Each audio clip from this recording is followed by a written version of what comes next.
Hello दोस्तों, हमारे channel में आपका स्वागत है। आज मैं लाया हूँ important season of India national Congress.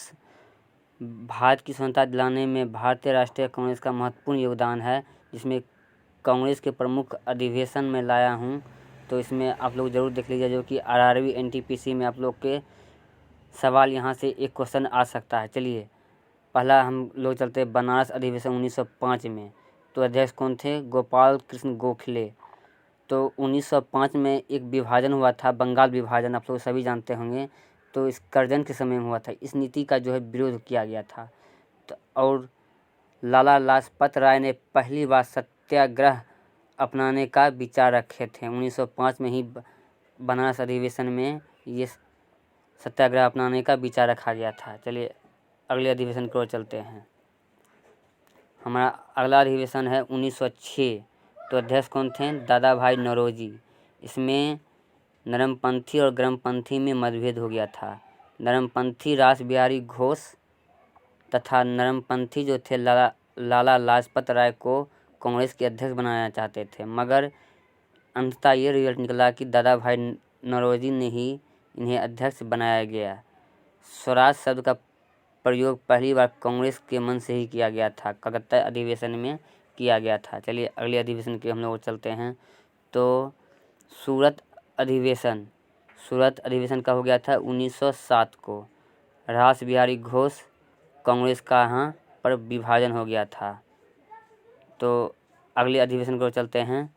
Lucknow अधिवेशन 1916 में। अध्यक्ष अंबिका चंद्र मजूमदार, एनी बेसेंट और तिलकों के प्रयास से कांग्रेस का एकीकरण किया गया था। कांग्रेस और मुस्लिम लीग के बीच में समझौता इसी अधिवेशन में 1916 में हुआ था।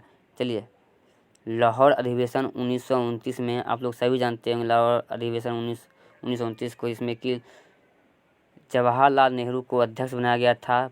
पूर्ण स्वाधीनता का प्रस्ताव रखा गया था और 31 दिसंबर 1929 को रात्रि को झंडा फहराया गया था।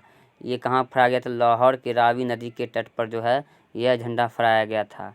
चलिए अगले अधिवेशन की ओर चलते हैं। कराची अधिवेशन 1931। तो इसके अध्यक्ष कौन थे? पटेल, सरदार वल्लभ भाई पटेल।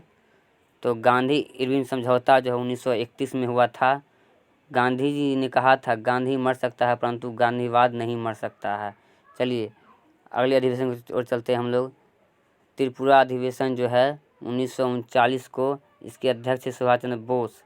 तो महात्मा गांधी और सुभाष चंद्र बोस के बीच में विवाद होने के कारण जो है सुभाष चंद्र बोस ने इस्तीफा दे दिया और इसके अध्यक्ष जो है राजेंद्र प्रसाद को बनाया गया। और उन्होंने इस्तीफा देने के बाद 1939 में फॉरवर्ड ब्लॉक की स्थापना किए। चलिए कुछ स्मरणीय तथ्य जो मैंने आप लोग के लिए लाया हूँ। तो कुछ स्मरणीय तथ्य इस प्रकार हैं। तो पहली बार वंदे मातरम 1896 की कलकत्ता अधिवेशन में रहमतुल्लाह सयानी की अध्यक्षता में गाया गया था।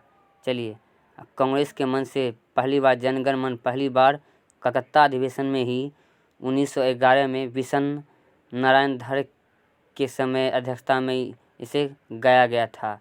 चलिए एनी बेसेंट कांग्रेस की पहली महिला अध्यक्ष बनी थी 1917 में। असहयोग आंदोलन पारित हुआ था नागपुर में 1920 में। सबसे कम उम्र के कांग्रेस अध्यक्ष बने थे दिल्ली 1923 में अबुल कलाम आज़ाद।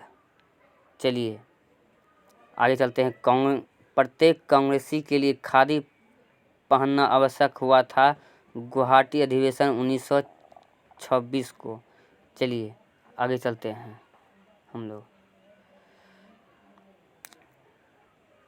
वह अधिवेशन जिसका आरंभ वंदे मातरम और राष्ट्रगान से हुआ था जयपुर में 1948 में सीतारमैया की अध्यक्षता में हुआ था।